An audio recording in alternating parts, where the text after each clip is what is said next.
दरअसल ये माओवाद है क्या, ये नक्सलवाद है क्या। दरअसल क्रांति बंदूक की नली से निकलती है, ये कोट है माओ त्से तुंग का। माओ त्से तुंग चीन का माओवादी नेता था, जिसका यह सूत्र वाक्य बन गया। माओवादी विचारधारा किस तरीके से सशस्त्र विद्रोह का जरिया बन गई, यह अपने आप में बड़ी बात है। सोच है, जो कम्युनिस्ट सोच है, वो ये मानती है कि समाज में बदलाव लाने के सशस्त्र क्रांति जरूरी है, खासकर गरीबों, किसानों और श्रमिकों के हितों की रक्षा के लिए। माओवाद की सोच समाज दो वर्गों में बटा है। एक है शोषक वर्ग, जिसको कहते हैं पूंजीपति और जमींदार। दूसरा है शोषित वर्ग, गरीब, मजदूर, किसान, ये सब शोषित वर्ग। अब माओवादियों का क्या मानना है, बिना सत्ता कब्जाए बदलाव संभव नहीं है। लोकतांत्रिक तरीके से विफल हिंसक क्रांति ही विकल्प है। लक्ष्य सिर्फ एक है, वर्ग विहीन बराबरी आधारित समाज बनाना, जहां राज्य की कोई जरूरत ना हो। वो राज्य स्त्री व्यवस्था को मानते ही नहीं है। दुनिया में नक्सलवाद की शुरुआत चीन से हुई थी। जब 1920 से 30 के दशक में चीन पर सामंती और विदेशी ताकतों का कब्जा था, तब माओ ने ग्रामीण किसानों को संगठित करके लड़ाई की शुरुआत की थी। 1949 में माओ त्से तुंग की अगुवाई में चीनी क्रांति सफल हुई और चीन को साम्यवादी देश घोषित कर दिया गया।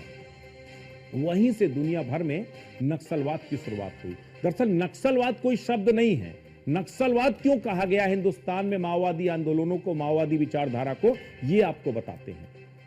तो किस तरह से चीन से शुरू हुआ ये माओवादी आंदोलन, किस तरह से पूरी दुनिया के तमाम मुल्कों में पहुंच गया, किस तरीके से ये पूंजीवाद के खिलाफ साम्यवाद की लड़ाई का प्रतिबिंब बन गया, ये हमने आपको बताया। लेकिन अब आपको बताते हैं कि भारत में दरअसल इस माओवाद की शुरुआत कैसे हुई और उसको नक्सलवाद नाम कैसे दिया गया।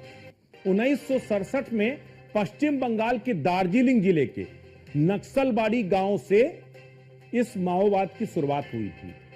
कम्युनिस्ट पार्टी मार्क्सवादी के नेताओं चारू मजूमदार, कानू सान्याल, जंगल सांथाल ने जमींदारों के खिलाफ किसानों और मजदूरों के सशस्त्र विद्रोह का नेतृत्व किया। यह आंदोलन माओवादी विचारधारा पर आधारित था, जिसका उद्देश्य था सामाजिक आर्थिक असमानता और शोषण के खिलाफ सशस्त्र क्रांति के जरिए सत्ता परिवर्तन करना। नक्सलबाड़ी गांव के नाम पर ही इसे नक्सलवाद कहा गया। तो दरअसल क्यों हिंदुस्तान में माओवादी मूवमेंट को नक्सलवाद कहा गया, क्योंकि वो नक्सलबाड़ी गांव से उसकी शुरुआत हुई थी, इसलिए उसको नक्सलवाद कहा गया। चीनी माओवाद की तर्ज पर भारतीय माओवादियों की विचारधारा से प्रेरित होकर वो मानते हैं कि भारत में भी सशस्त्र क्रांति ही एक समाधान है। वे भारतीय लोकतंत्र, चुनावी व्यवस्था और संविधान को सिर्फ शोषण का एक उपकरण मानते हैं। उन्हें कोई यकीन नहीं है चुनाव पर। इसीलिए आप देखिए नक्सल प्रभावित इलाकों में जहां जहां चुनाव होते हैं वहां पर जमकर खून खराबा होता है।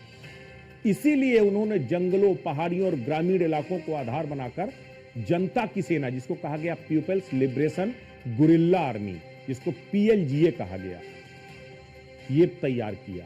अब ये गुरिल्ला आर्मी किस तरह से काम करती है हम आपको ये भी बताएंगे।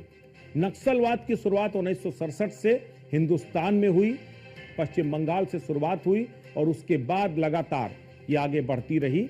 जमीन के शोषण, भूमि अधिकारों की लड़ाई, इन तमाम उस पर माओवादी विचारधाराएं खड़ी होती रही और धीमे धीमे सरकार के खिलाफ एक माहौल पैदा करने की कोशिश की जाती रही।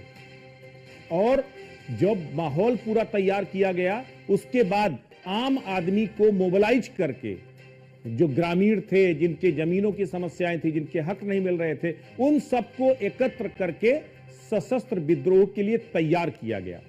इस तरीके से हिंदुस्तान में 70 के दशक में जो माओवाद की जमीन तैयार हुई, वो 2025 तक आते आते, लेकिन तकरीबन 55 साल में आते आते वो हिंदुस्तान की बर्बादी का एक तरह से बड़ा जो है अस्त्र बन गई। किस तरीके से तिल तिल कर करके हिंदुस्तान, आप सोच करके देखिए कि एक अनुमान के मुताबिक 20,000 करोड़ का हर साल नुकसान होता है माओवादियों की वजह से। आप सोचिए अर्थव्यवस्था को कितनी बड़ी चोट लगे। अगर 55 साल से आप इसी तरीके से चोट आ रही है तो उस चोट को कैसे जो है आप देखेंगे।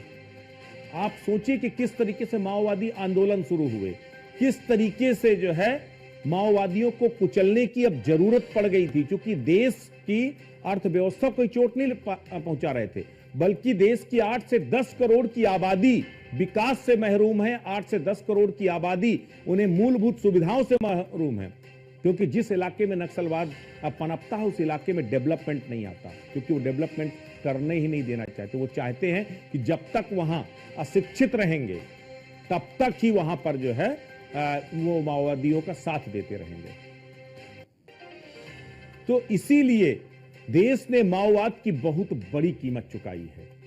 अब तक 17,000 से ज्यादा लोगों की मौत इस नक्सल की भेंट चढ़ चुके हैं। मतलब आप सोचिए 17,000 लोग।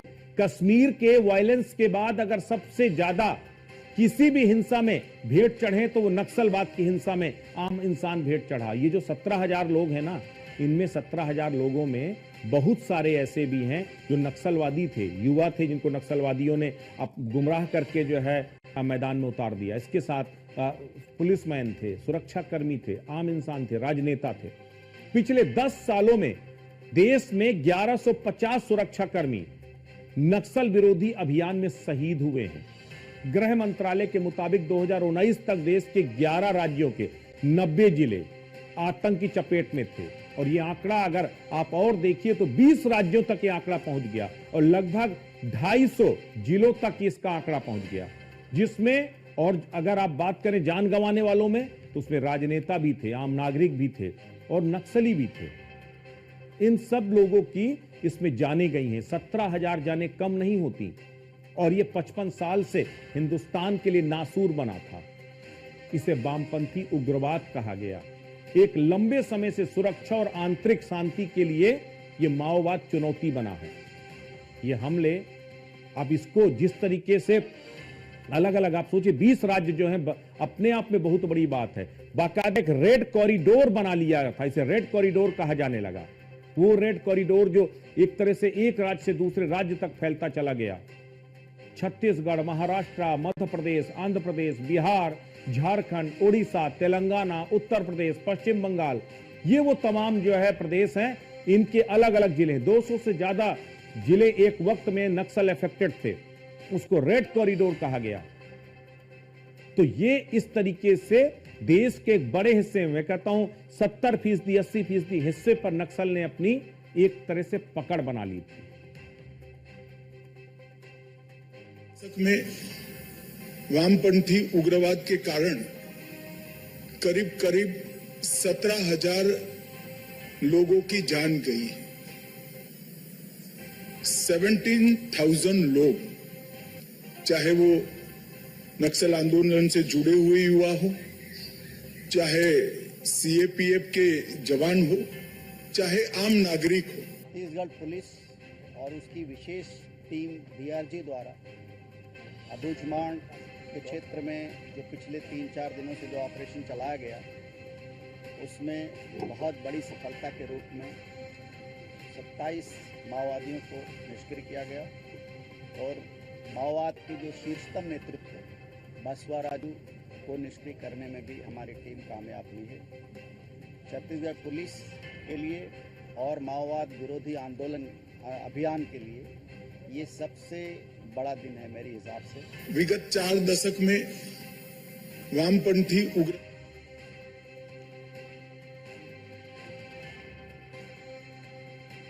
तो ये गृह मंत्री अमित शाह और डीजीपी छत्तीसगढ़ बता रहे थे कि किस तरीके से उन्होंने नक्सलियों की कमर तोड़ी है, और गृह मंत्री ने पहले भी ऐलान किया था कि चूंकि इतने बड़े लेवल पर नरसंहार किया है इसलिए इनका खात्मा जरूरी है।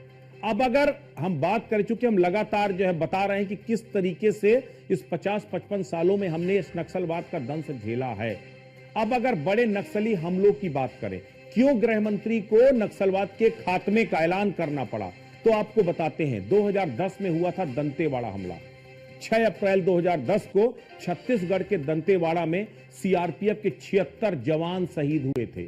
सुरक्षा बलों पर यह अब तक का सबसे घातक हमला था, जिसमें 300 से ज्यादा नक्सलियों ने एक साथ मिलकर के गुरिल्ला पद्धति से अटैक किया था और 76 जवानों की जान गई थी, शहादत हुई थी। उसके बाद झारखंड के लातेहार में 2013 में एक बड़ा हमला हुआ था जिसमें 10 पुलिसकर्मी शहीद हुए थे। वो आईईडी ब्लास्ट था।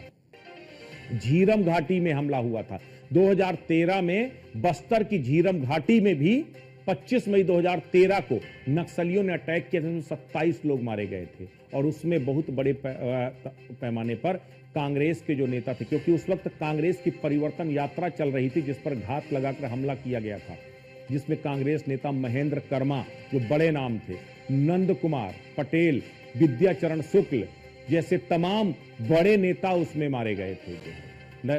बहुत बड़ी तादाद में वो हमला हुआ था। उसके बाद 2017 में सुकमा में हमला हुआ। 24 अप्रैल 2017 सुकमा छत्तीसगढ़ में सीआरपीएफ के 25 जवान शहीद। वो सड़क निर्माण की सुरक्षा कर रही थी टुकड़ी, उस पर अटैक किया गया था। तो ये इस तरीके से देखा जाए तो ये वो हमलों की केवल एक वानगी है। अब तक पूरे देश में अगर देखा जाए तो ना जाने कितने सैकड़ों की तादाद में नक्सलियों ने हमले किए हैं, जिसमें 17,000 से ज्यादा जाने गई हैं।